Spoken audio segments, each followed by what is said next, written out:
Hello, and thank you for taking the time to watch this small clip on mental health.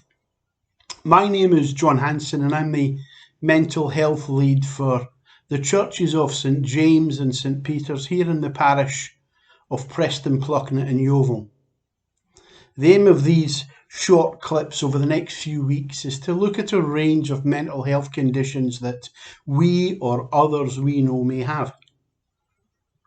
In today's clip, we'll look at the causes of the condition, the effects that the condition has on us, and some coping strategies that we may find help ease that condition.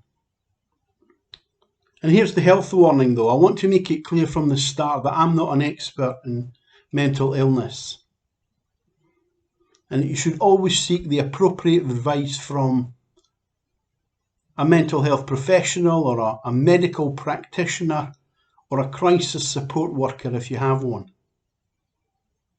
So today I'd like to talk about stress. So what is stress?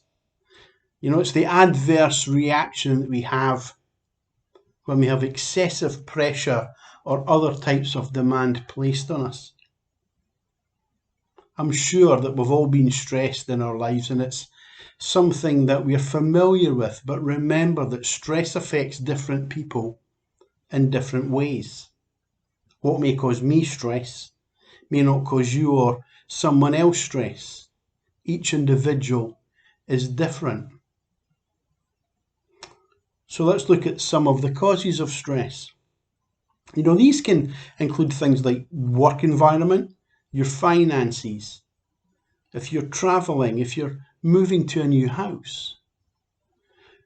There are relationship issues, bereavement, divorce, bullying, family and friends, poor behaviour and personal issues in your life. They can all cause stress.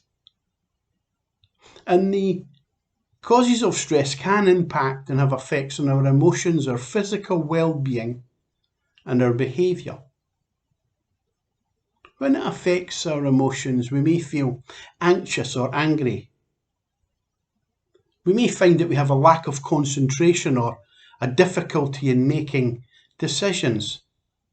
We may feel sad or frustrated or have low self-esteem. We may even feel just so overwhelmed with what's going on. We may be constantly worrying about people or situations at home or at work, with our thoughts racing in our minds. These emotional effects may well impact on how we feel physically.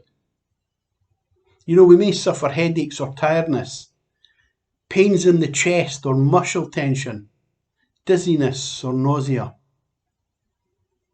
And stress may well have effects on our behaviour. We may experience outbursts of anger or become restless, or there may be a change in our eating habits by over or under eating. Where we may have been socially active, we may find ourselves withdrawing from the people or the activities that we love to do. We may even stop exercising or exercising less often than we did. Or there may be a loss of our sex drive. I want to say at this stage that lots of things can cause us to be stressed, and in the main it shouldn't cause such concern for us. But where we do need to pay attention is what long-term stress has on our health, because it will have an effect on our health. The long-term effects of stress can lead to mental health conditions such as anxiety, depression, personality disorders. It can lead to high blood pressure, heart disease and strokes. It can lower our immune system, leading to infections and skin problems. It can cause digestive problems, and it can also lead to excessive changes in our behaviour, such as excess alcohol consumption or substance misuse. I know that all this looks and sounds quite bad. But there are coping mechanisms that we can all do now and not wait until the stress overpowers us. Begin by recognising stress when it's becoming a problem and think about the underlying causes in our lives. We can build up our emotional strength and try to reorganise our lives to deal with the causes. We can try to do something that I'm not good at, and that's eating a healthy diet and stop skipping meals. We can avoid smoking and drinking. We can be kind to ourselves and make time for ourselves, our family and our friends. We can look to help others in situations that are far worse than our own. And we can look for all the positives in our lives rather than the causes of our stress.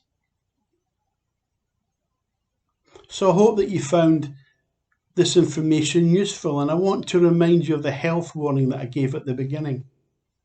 I'm not a mental health expert, and that you should always seek the appropriate advice from a mental health professional, a medical practitioner, or a crisis support worker if you have one. In closing, I'd also like to encourage you that if you have a mental health condition, you're not alone. There are many organisations out there like Somerset Mind who have so much information and help available. And please remember, don't let your mental health condition define who you are. It's part of who you are. It's not the whole of who you are. Thanks for listening, and God bless.